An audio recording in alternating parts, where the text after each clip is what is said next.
Hey people, what's going on? I'm gonna share some things with you, and I potentially have some. I'm really wanting to try to share a lot of things, and over time, we'll talk story. I'll tell stories about my past and where I'm from and what's going on. But for now, what I want to say is that honestly, in my heart of heart, I feel like the world is broken and we all need to come to a common ground. Uh, there's too many there's too many shootings, too much greed, too much focus on what's terrible, and we all truly want the same thing, and it's very important that we share that with our children because the future pretty much relies on it. There's so much false narrative going on these days. There's there's so many lies being told. There's so many. There's so much going on. So many distractions. And with somebody that has ADD super bad, it's really for me. It's really easy to go down a dark hole, and lose myself and ourselves in the doom and gloom that everybody, that the media, the government, uh, all these people just want you to believe that life is terrible, and it's really not. It's up to each one of us to live the life that we want to live, and it's truly possible. And honestly, that's one of the things about our country, America, is that, and that's why so many people are wanting to come here, because this place, this country, is where dreams can come true, and hope is available, and that's what we're all about, is humanity, and people, they want to believe there's a future, and there really is, but we have to get rid of the mega corporations that want to feed on us. I mean, eat bugs? Are you kidding me? Not owning property? Are you kidding me? And being forced to take medications that are only about money? It's all wrong. There's so much going on. It's not even funny. So with that said, I'm just gonna tell you, in June of 2022, I weighed 200 pounds. I was 198, which is the heaviest I've ever been in my life. I was round. I was a doughboy, and I could feel it every day. I was becoming lazy. I untied my shoes or loosened my shoes so that I could take them off and put them on without leaning over. Um, every day was about comfort and not pushing myself. And so I pretty much gave up. And for many reasons, and I'll go over a lot of my past and talk about how I got to where I am or was, and then eventually, and I'm going to talk about why I made changes and what really happened. But I'm just going to tell you that physical fitness and nutrition, those are the gateway to a better, happier life. You should, I don't want to say you should, because I'm not here to push. I'm just here to try to inspire. I want it we all need to realize, that's the wrong term. So I discovered in myself that I didn't like where I was. And when I did that, I started to make changes. I got so sick and tired of being so sick and tired. And I remember when I was a kid, I had ADD and dyslexia, and as a child, when I was in grade school, reading in front of a crowd, in front of my peers, in front of my other students, was the most embarrassing, most terrifying thing that I experienced, and it was horrifying. And at one point, my father said that he would pay me $0.25 for each book I read. And I'll never forget this because it was really hard, $0.25. And it was really hard to read a whole book. Like, I mean, it started out with Dr. Seuss and stupid things like that. But those books were really hard for me because the letters were all turned around and I didn't know how to pronounce the words. It just was hard. And it broke my self-esteem. I felt like I was a loser and I couldn't do it. And I pushed in the beginning, and because I wanted that quarter. And so then eventually things changed and I grew out of that. But as I grew and as I got older, and I still, through middle school and high school and all that, I never had good grades. I struggled all the way through it. I mean, I went to high school for 5 years. 5 years. Eventually graduating, and then I moved away and went to a technical school, DeVry, and I didn't graduate there. I just those kinds of studies, and I just couldn't. I couldn't remember things. It was all. Some things I liked, but other things I didn't. Well, I discovered aquariums. I got a job during my time. I had to go. I moved away and went to DeVry and decided that's where I wanted. I wanted to learn about electronics. I started that in high school, and I was really kind of fascinated with it. But a lot of the math and different things were just above my head because I had such a hard time learning how to, like, being able to read and concentrating on one thing at a time, and nothing really clicked with me. And then eventually, going to DeVry, you had to have a part-time job. Part of going to school there is you had to have a part-time job, and I started. I met somebody, and I got a job taking care of aquariums, and I just became enthralled with that. It just, I don't know, I was more connected. The environment, just, it was amazing. Like, I became really good at it, and met some close friends doing that kind of stuff. And the books, the stuff that I was learning was so dry and so, it was just, most people didn't like it, but I was stuck in it. I was so focused. I loved it. And after a number of years, I became really, really freaking good at it. And eventually I built a business, a 6-figure business, and then other things happened. And all that fell apart, and I went from there to construction work again. Like, I did construction work when I was out of high school, and we'll talk about all these different things eventually. But I went back to construction because it was easy, a no-brainer, just a physical job. Just show up, throw some hammers, cut some wood, do whatever, and but it was unrewarding. I didn't like it. It didn't touch me. And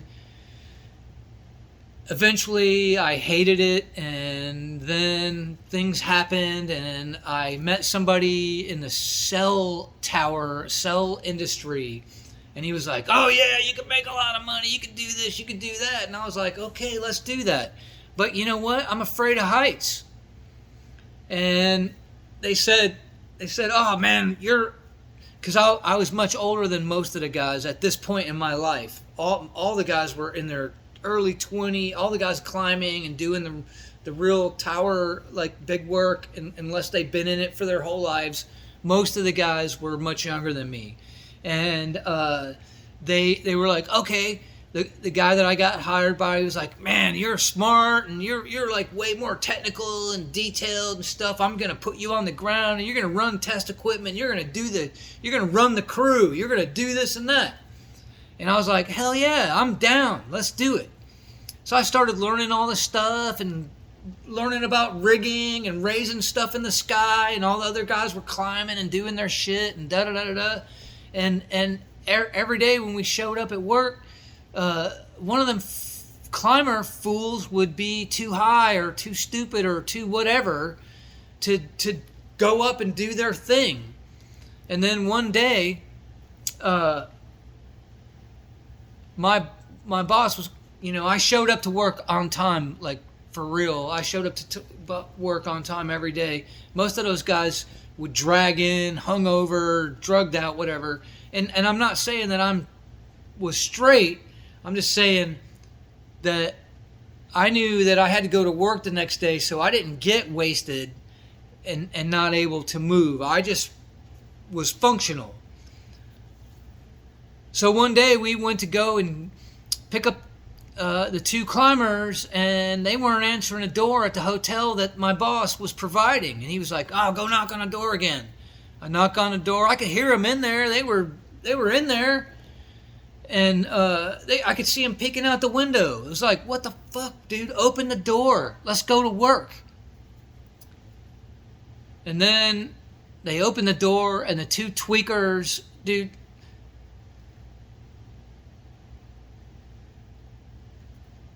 the phone was taken apart. The mattresses were against the window and the door.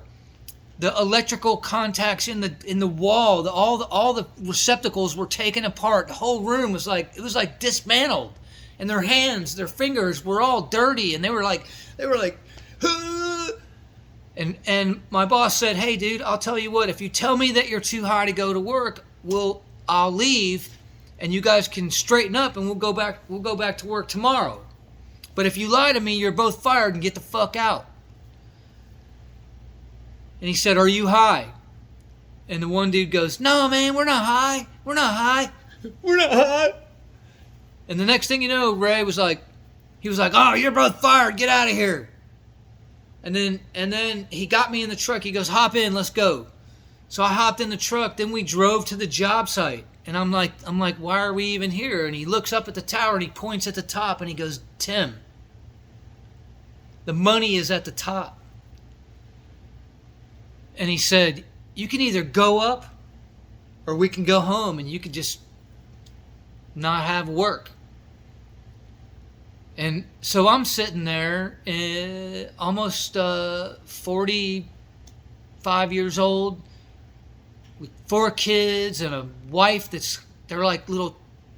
Anyways, I knew that there was only one answer to that question. And he did too. So he knew that I had to do this. So without any training, without any knowing about safety or anything else, just knowing how a tower goes together and all the stuff that I learned on the ground, I climbed my happy ass up there. And when I breached the top of the trees and looked around, I could see miles and miles and miles. Once you get above the trees, I'm telling you right now, it's a different freaking world. The wind starts blowing nonstop. There's no shade. You're just up there. You're up there on a tower, and I'm carrying... also, because I was the only one there, we didn't raise any ropes. We didn't... they pull all the gear up there and everything. They just climb up, send a rope down, da-da-da-da-da. Well, I had to carry it all up that day with no freaking training, no nothing. And I got up there and I did that work. And when let's go back for a second. As I breached the trees and as I could see out for miles and miles, I looked down and I looked up, and it was equal distance. And I knew that if I went down, he would call me a pussy. And I'm too proud for that. I wasn't going to accept that. So I climbed all the way up. And I did the work. It took way longer. He was on the radio telling me, hurry up. And I was like, fuck you, dude. I'm scared. I don't like this. This is not what I was hired to do.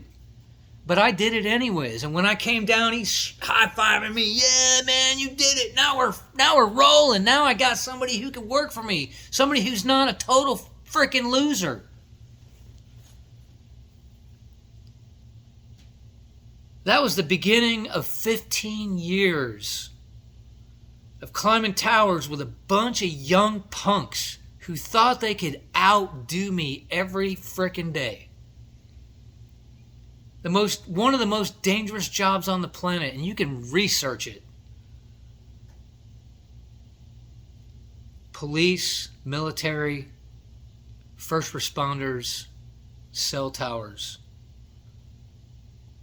Many people die climbing cell towers for many reasons, which I won't go into. But what I will say is that I learned on that day that up here I can do more than almost anybody. I pushed myself super hard.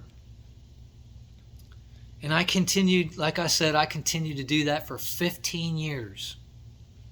And there's many stories, many accidents, many people getting hurt, many near-death situations.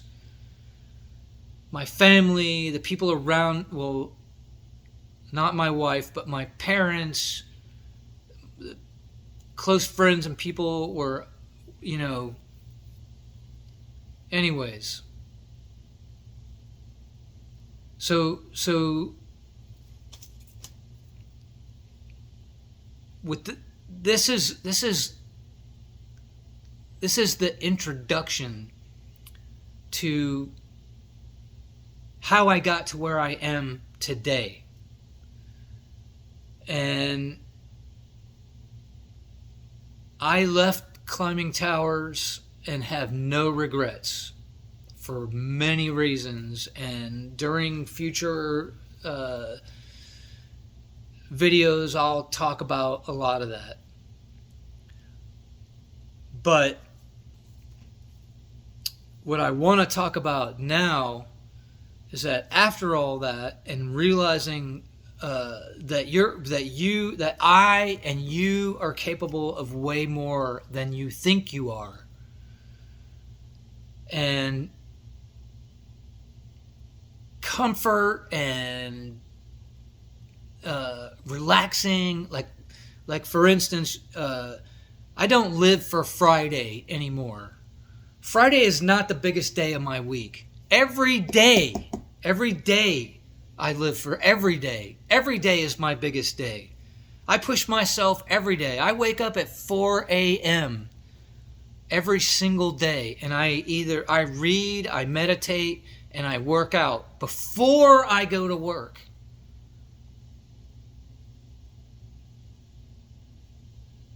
And that is what is making, and that is where I've become. That's how I realize how important it is to push yourself. Relaxing is not good. I mean, it's good for recovery, but to become comfortable in your everyday life and not push yourself is mediocrity. It's giving up on life. It's losing your dreams. It's letting it go. So here I am at 62 years old, and I don't buy a six-pack. I'm building a six-pack. Okay? I'm way more proud of this six-pack than I am the one I drank 20 years ago or 10 years ago or last June or whatever. Like, you got to understand, push yourself one more every day. It doesn't all happen at once. It's one step at a time. Make your goals, and as you attain that goal, push one step higher. And as you get one step higher, then you go one step higher, and then one step higher than that, and eventually you will be 62 years old and you will be at 10.4% body fat. And you will be doing things that you never thought you could do. And then, as you go throughout your day and you're dealing with people, you're much more relaxed and you're much more able to accept what's going on and be nicer and be smiling and be happier.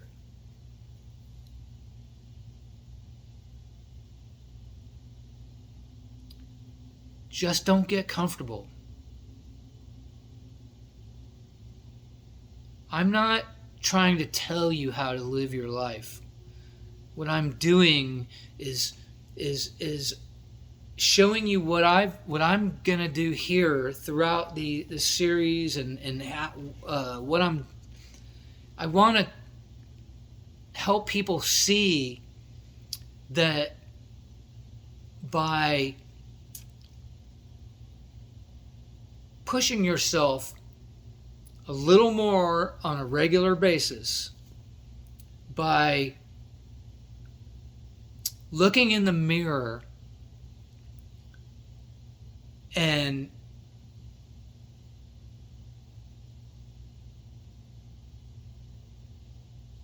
being comfortable in your own skin and being proud of yourself and forgiving yourself. I made a lot of bad decisions. Not only did I make a lot of bad decisions, I let other people make decisions for me because I wasn't capable, or emotionally, I just wasn't capable of doing all that. And we'll get into all that. But this video is starting to get a little long, and it's the first of many, and I hope that I can help other people look within themselves and look in the mirror and feel like you have a choice, because you do. We all have a choice on how we show up, how we move into the future, and how we decide how our day is going to go, from when we wake up to how we eat, to how we exercise, to the how we feel, how we treat people around us. I believe in good, the good of humanity. I believe every person has a positive inner self. But it's really what you focus on that lets you decide how you're gonna feel each day. You don't have to swing with the weather, I guess is my point. You don't have to you don't have to let social media dictate to you what's important, or how you should feel, or what you should eat, or how you should dress, or any of that. Just be you. And as long as you're not hurting other people, as long as you're not pushing other people, and as long as you're going for happiness and helping and contributing, life becomes so much better. So much better. And with that said, I just want you to know, I do plan on releasing more of these videos, more and more content. I don't know how frequently yet I'm going to be doing this. I would like to do it at least once a week. And I'm going to pick topics, and I'm going to talk about my past. I'm going to reveal things about me and how I got to where I am, because honestly, I was lucky. There are many people that had it worse than me, but you know what? I self imploded. And it didn't have to be that way, and I know that now. And it took me way too long to figure that out. And the way life is going, and the way we're being pushed down by all the media, the politicians, the elites, and corporations, medical, all of it. The one thing I'm going to tell you as I end this is don't trust any of it. Don't trust any of it. Because most of it is lies. Most of them are lying. And they're all making money off of you and me. They're all making money off of you and me. Just know that. The richest people in the world, and our government, and our president, if you're in America, our president, and all of our government, and all of the big corporations, all the medical, they're all making money off of us. Every fucking one of them. And they don't care about us. It's acceptable for a certain amount of you and I to die every day, so that they make more money and they push their shit on us.